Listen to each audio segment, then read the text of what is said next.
Hello and welcome to Visa News Daily. We're here to break down the most important visa and immigration news happening in the United Kingdom. For this week, covering the period from July 21st to July 28th, 2025, there has been one seismic event that overshadows everything else. If you are a current visa holder, a prospective applicant, or a UK employer, the rules of the game have just changed significantly. On July 22nd, a new statement of changes to the immigration rules officially came into force.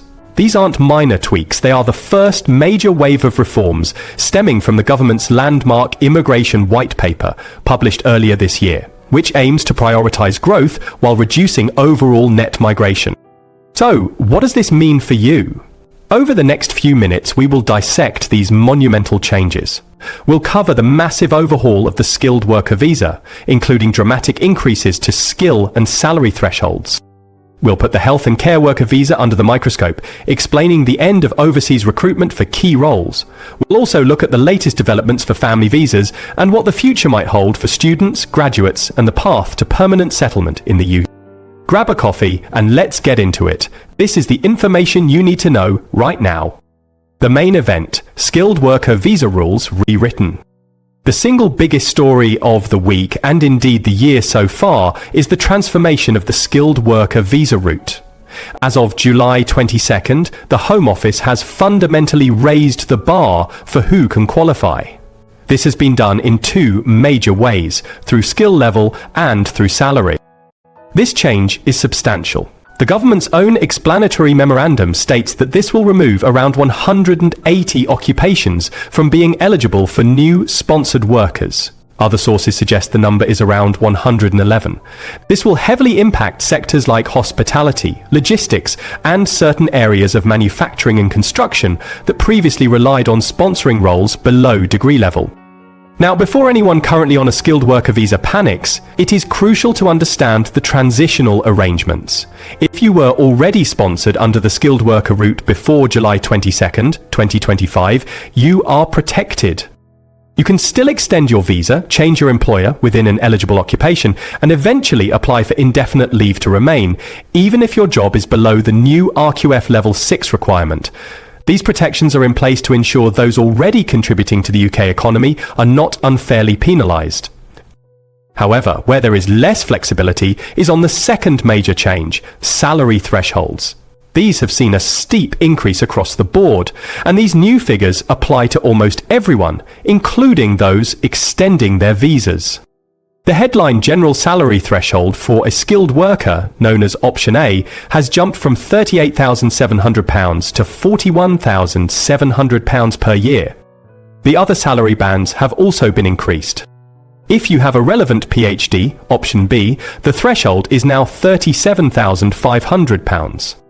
For those qualifying as a new entrant, or in certain STEM or shortage roles, options C, D and E, the minimum is now £33,400.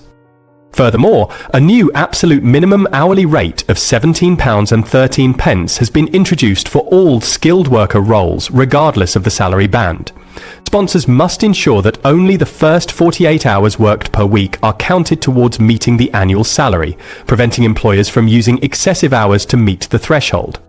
Crucially, these new salary requirements also apply to anyone submitting a settlement application, that's indefinite leave to remain or ILR, after July 22nd. There is no transitional relief for the salary updates. These hikes also extend to other work routes. For the Global Business Mobility route, a senior or specialist worker must now earn at least £52,500, a significant rise from £48,500. The scale-up visa threshold has also climbed, now standing at £39,100. What does this all mean? For employers, the cost and complexity of sponsoring new workers have increased. They will need to adjust their recruitment strategies and budgets immediately. For new applicants, the pool of eligible jobs has shrunk, and the financial requirements are much tougher. Spotlight on the care sector, a door closes. For years, the UK has relied on overseas workers to fill critical gaps in the social care sector. This week, that policy has come to an abrupt end for new applicants.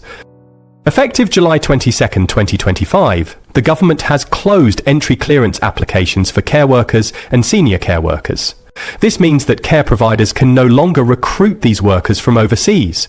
This is one of the most direct and impactful changes implemented this week, aimed squarely at reducing overall migration figures. However, there is a vital transitional period. The rules still allow for in-country switching. An individual who is already in the UK on a different visa type may still be sponsored as a care worker up until July 22, 2028.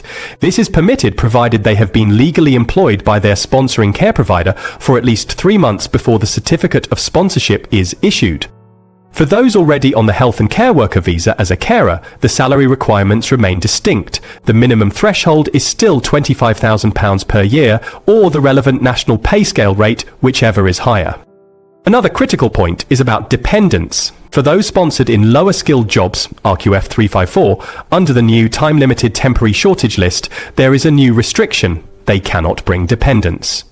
However, for care workers who were already in the route before the dependent restrictions were first introduced in March 2024, they can continue to bring and extend visas for their family members.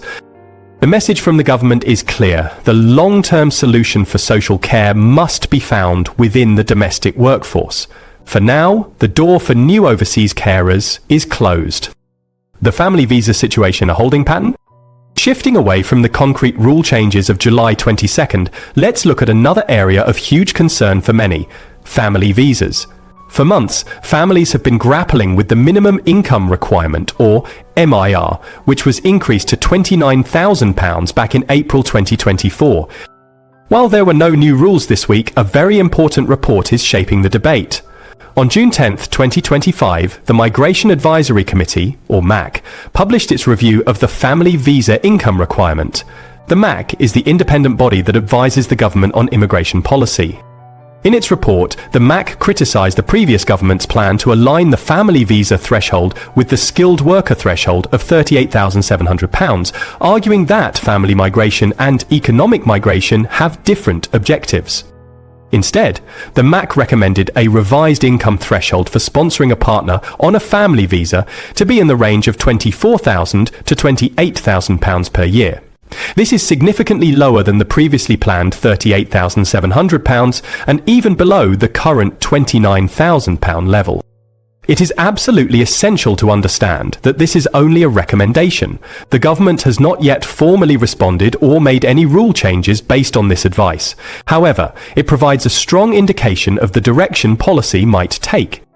The government's own white paper has indicated that a new framework for family visas will be put before Parliament by the end of 2025, so a decision is expected within that time frame. For now, the minimum income requirement remains £29,000 for new applicants. On the horizon, students, graduates, and the path to settlement. Finally, let's touch on students and the long-term path to staying in the UK. While the July 22nd changes didn't directly target students, the government's May 2025 white paper laid out several proposals that are causing significant discussion. It's important to stress these are proposals under consideration, not yet law. Two of the most talked about ideas are: reducing the graduate visa. The proposal suggests cutting the length of the post-study work visa from 2 years down to 18 months. A longer route to settlement. Perhaps the most worrying proposal for many is the plan to increase the standard qualifying period for indefinite leave to remain from 5 years to 10 years. Again, these are not yet active changes, but they signal the government's long-term intentions. On a more practical note this week, the government did update its visa processing time guidance on July 21st and 22nd.